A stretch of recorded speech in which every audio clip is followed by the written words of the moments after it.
Library. And that round trip for her is, you know, between waiting for the connecting bus, I receive a bus from there, from Somerset County Transportation to the Adult Day Center in Basking Ridge. It takes up 2 hours of her time. So how can she say to somebody, yes, I can work full-time for you Monday through Friday in a 40-hour work week, 40-hour plus work week, when she has 2 days out of that where she really can't make a full-time commitment? That's really causing a significant hardship for my family. So I'm saying there's a disconnect between the mission statement and my experience as a disabled person. My first email to Mr. Guzzo was, I was apologizing to him because I had spoken to him. I said, one of my issues as a cognitive deficit is I don't always think in terms of sequence exactly about details and how things should be laid out. And I only told him, I was excited, I said, I made a mistake. I only told him what I need, the drive I need to get to the center. I didn't tell him that I need to get a ride back home.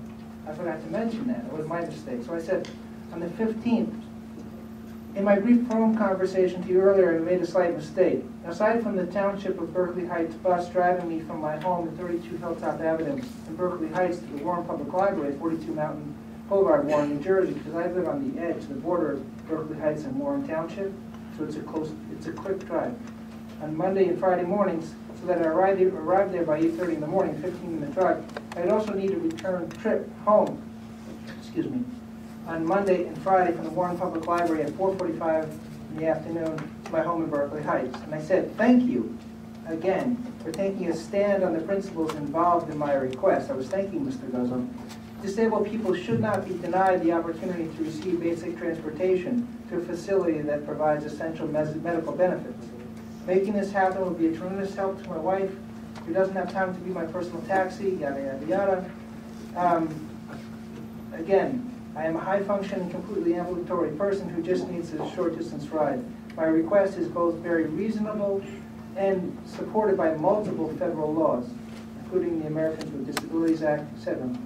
So then, Mr. Guzzo returned, he sent me a very professional email to me. He said, my office let me know.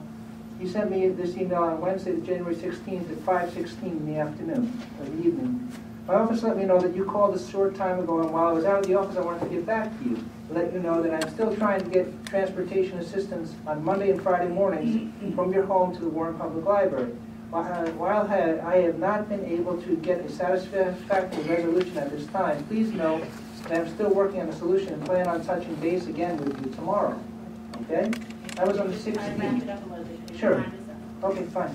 So then I heard back from him on the 23rd saying, please confirm, 7 days later, please confirm again for me the times and days for transportation by Berkeley Heights from your house to the library. I'm trying to resolve this issue today, if possible, but want to make sure I have correctly communicated your needs. Now, I responded back to him with the details, the information as far as what he was looking for, times, but long story short, this issue is still not resolved. And what is it, February 21st, I believe, today. It's not resolved. I received a phone call from Karen Dinsmore last night. She said she's going to try and help and intervene in this case. I really hope that Mrs. Dinsmore she's his assistant director, can follow through on this and resolve this for myself and my family. I have a right, as a disabled person, to get transportation so I can get anti-seizure medication. I don't like having seizures during the day. It's not fun. And I would like to, just move on with my life. And also, out of respect for my wife, I want her to move on with her life. She's a very talented professional. She's about to land a professional job. I feel it in my bones. And I'd like her to have the time to do that. That's basically it. I mean, I know Mr. Guzzo is quite busy, but I think you can understand from my perspective why I'm severely disappointed with how this situation has been handled. I believe we heard what you had to say, okay. Mr. Taylor. Thank you. So you're still trying to resolve it. Ms. Dinsmore is supposed to get in contact with you. Yeah, she said she would get in contact with me by tomorrow. Okay. I just hope she actually does it and follows through. Okay. What we're going to do is I will follow that up, and I'm going to ask Director Guzzo to come up and address some of the things that were in that. Okay? Thank you. Thank you so much. Thank you for your time. You're welcome. All right, thanks.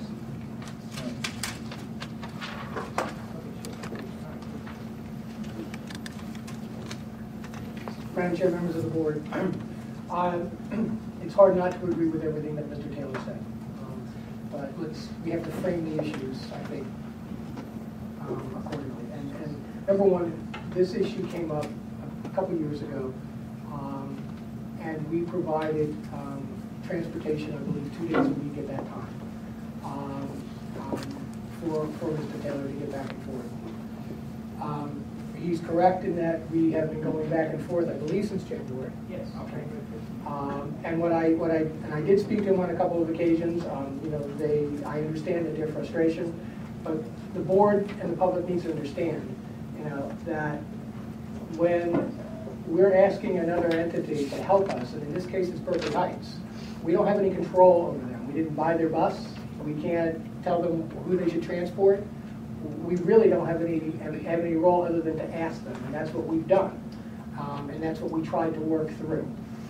Unfortunately, for whatever reasons Berkeley Heights has, whether it's an issue of manpower, whether it's an issue of scheduling, they were not able to help make those trips possible for Mr. Taylor to get where he needs to be. What I've said to him on a couple of occasions is we're gonna continue to try to work on this, and when we have a solution, we will let you know. I know that Ms. Dinsmore, as you know, she's the assistant director of the department. She was put on this by me because, you know, I will say I am busy and I can't take a phone call every day. But she's been working on it, and I do know for a fact, because I have an email in front of me, that she left a message with Mr. Taylor this afternoon, and effective Monday, February 25th, we will transport Mr. Taylor from his home in Berkeley Heights to his program at 200 Mount Airy Road, I believe that's it, in Basking Ridge. Yes. On Monday, Tuesdays, Thursdays, and Fridays.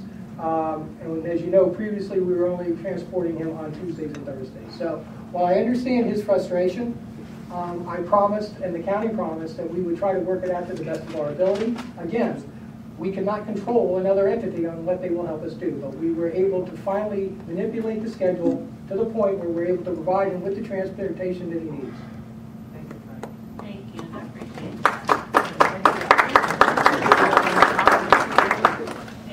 Berkeley Heights. I would ask that our address is redacted out of this meeting. Putting a disabled person's address to and from, it's ridiculous. Mr. Guzzo seemed a little bit irritated, and that's usually not like Frank. And I think my husband had the right to be frustrated by this. He has admitted that this has been going on for years. And we were out this afternoon and did not pick up a phone message. We've been waiting since how many days? And we've been checking the voicemail every day. So I think that's just when you have people come up here from the county, they need to take a deep breath, realize they need to be professional. Now I'll start my time because that redaction needs to come. I don't need everyone knowing where a disabled family lives. I am so glad that Frank Guzzo admitted that Berkeley Heights has been a real problem in this. I am here tonight, Linda, I sent you, and I sent Mr. Marabello and Mr. Estrada and Frank Guzzo the report that I sent to Berkeley Heights yesterday. We're asking for a grand jury investigation, and this may explain why Berkeley Heights has been so difficult with our family. I'll read the report. I've put it in several different times before, and I'm thinking that they're just trying to run out the statute of limitations, and Mr. Romenko is going along with it. Just recently in Berkeley Heights, there was in the papers that they arrested a Hillside man for doing extortion. And our family has been being extorted, and we have court orders that are not even legal for that extortion, still trying to get the money out of us. Reporting once again that DV, JC, DJ, and RW and Judge John F. Malone were trying to extort almost $15,000 from our family in exchange for him finishing the guardianship. We have a tape of RW and DJ stating that until we pay the court-appointed attorney, DB, who has been sued in federal court with Mr. Romenko in the past, the case will not go forward. Additionally, after Judge John F. Malone slammed down an illegal guardianship And then with Donald Vanarelli, yes, the court-appointed attorney, because he is an officer of the court and part of this, putting in illegal orders to liquidate my husband's 401k, totally illegal. Then they tried to garnish my husband's Social Security, totally illegal. Detective D'Elia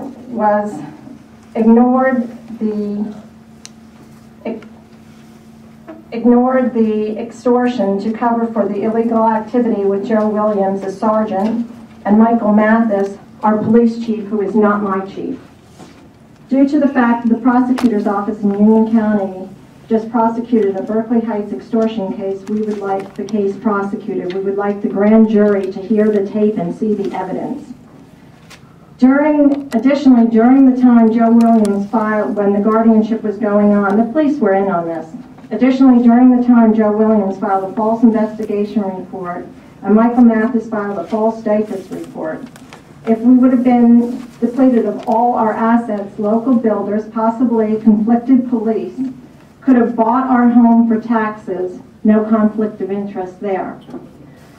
It is known in every state in this union that we should be able to ask for a grand jury investigation. Mr. Romenko's office and the Berkeley Heights Police continually stop this investigation. You guys have the tape. You can hear clear as a bell. Frankly, the cost of this guardianship is going to cost you. The bizarre part is you guys have heard my husband speak. He was up here tonight. He can be eloquent, but he has cognitive issues. He does not belong under a guardianship. You all are contributing to the fraud upon the court, the impeding of justice, and saying that the disabled are able to be slaves of the court, to deplete their funds. This is deplorable. We ask for a grand jury investigation. It's now on tape that I can play for Washington to show them I have asked for a grand jury investigation. Thank you.